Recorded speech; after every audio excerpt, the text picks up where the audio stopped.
பக்திங்கிறது யாருக்கு எப்போ வேணாலும் வரலாங்க.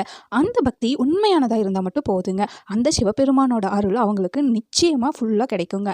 இதுக்கு ஒரு எக்ஸாம்பிள் தான் சிவனுக்காக தன்னோட கண்ணையே இழந்த கண்ணப்ப நாயனாரோட கதைய பத்தி தாங்க நாம இந்த பகுதியில பார்க்க போறோம். நீங்க இதான் ஃபர்ஸ்ட் டைம் என் சேனல பார்க்குறீங்க அப்படின்னா மறக்காம சப்ஸ்கிரைப் பண்ணிக்கோங்க. வாங்க வீடியோக்குள்ள போலாம். இப்போ நம்ம ஹீரோ திண்ணன் இதான் இவரோட இயற்பெயர். இவர் ஒரு மலைநாட்டை சேர்ந்தவர், வேடவர் குலத்துல பிறந்தவர். இவரோட தொழிலே என்னன்னு பார்த்தீங்க அப்படின்னா வேட்டையாடி சாப்பிட்றது தான் இவரோட தொழில். ஸோ இந்த மாதிரி இருக்கும்போது இவர் தான் நம்ம ஹீரோ தான் நம்ம டீமுக்கே ஹெட். ஸோ டெய்லியும் என்ன பண்ணுவார் அப்படின்னா வேட்டையாட போவார். நிறைய விலங்குகளை வேட்டையாடி அவரோட ஃப்ரெண்ட்ஸ் ஃபேமிலி எல்லாருமே சமைச்சு சாப்பிட்ருப்பாங்க. இது மாதிரி தான் ஒரு நாள் என்ன பண்ணார், ஒரு காட்டு பன்னியை வேட்டையாடுறக்கோசரம் ரொம்ப தூரம் ஓடி ரொம்ப கஷ்டப்பட்டு களைப்படைஞ்சு அந்த காட்டு பன்னியை வேட்டையாடுறாங்க. வேட்டையாடி அதை ஃப்ரெண்ட்ஸ் எல்லாம் கட் பண்ணி அதை வேக வச்சுட்ருக்காங்க.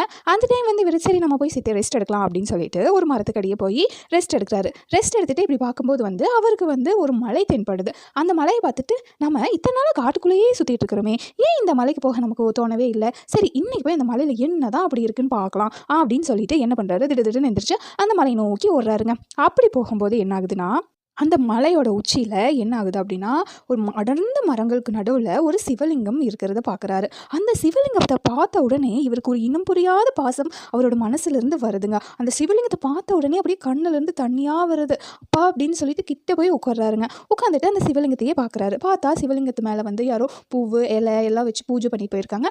ஆனால் சிவலிங்கத்துக்கு சாப்பாடு வைக்க மறந்துட்டாங்க. திடீர்னு இவர் சிவலிங்கத்துக்கிட்டே இவரே பேசுகிறாரு. என்னப்பா உனக்கு எல்லாமே பண்ணியிருக்காங்க, சாப்பாடு வைக்காம போயிட்டாங்களே, இந்த காட்டில் நீ தனியாக இருந்து என்ன பண்ணுவேன், உனக்கும் பசிக்கும்ல, சரி நான் உனக்காக சாப்பாடு எடுத்துகிட்டு வரேன்னு சொல்லிட்டு குடுகுடுன்னு அந்த மலையிலேருந்து கீழே இறங்குறாருங்க. கீழே இறங்கி போய் அவர் வேட்டையாடினார் இல்லையா அந்த பண்ணியை நல்லா சுட்டு வச்சுருப்பாங்க அவங்க ஃப்ரெண்ட்ஸ். அதை டேஸ்ட் பண்ணி பார்த்து இருக்கிறதுலேயே ரொம்ப சுவையான பகுதி எதுவோ அதையே அவர் 2 கையிலையுமே எடுத்துகிட்டு குடுகுடுன்னு மலையை நோக்கி ஓடி வர்றாருங்க. ஓடி வந்தவருக்கு திடீர்னு ஒரு யோசனை, தண்ணியை பார்த்ததையும் பயவில் குளிச்சாரா இல்லையான்னு தெரியலையே, சரி எதுக்கும் தண்ணி கொண்டு போகலாம் அப்படின்னு சொல்லிட்டு பார்க்கும்போது 2 கையிலையும் இறைச்சி இருக்குது. எப்படி தண்ணி எடுக்கிறதுன்னு நினச்சி அவர் அந்த தண்ணியை வாயில் நப்பிட்டு 2 கையிலையும் இறைச்சி எடுத்துகிட்டு மறுபடியும் குடுகுடுன்னு அந்த சிவலிங்கத்தை நோக்கி ஓடுறாருங்க.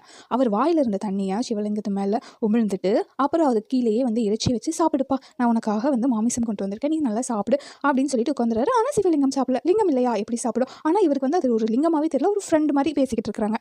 அப்போ சரி நான் இருக்குங்கிறத நீ சாப்பிட மாட்டேங்கிறேன், சரி நான் போயிட்டு நாளைக்கு வரேன் பார்க்குறேன் அப்படின்னு சொல்லிட்டு போயிடுறாரு.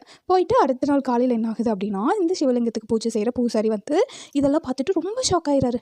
மாமிசத்தை யாருப்பா இங்கே கொண்டு வந்து வச்சா, ஐயோ இது பெரிய பாவமாச்சு அப்படின்னு சொல்லிட்டு அவர் காலால் உதச்சி அதை அந்த பக்கம் தள்ளிடுறாரு. அது ஒரு புதரில் மறைஞ்சிருது.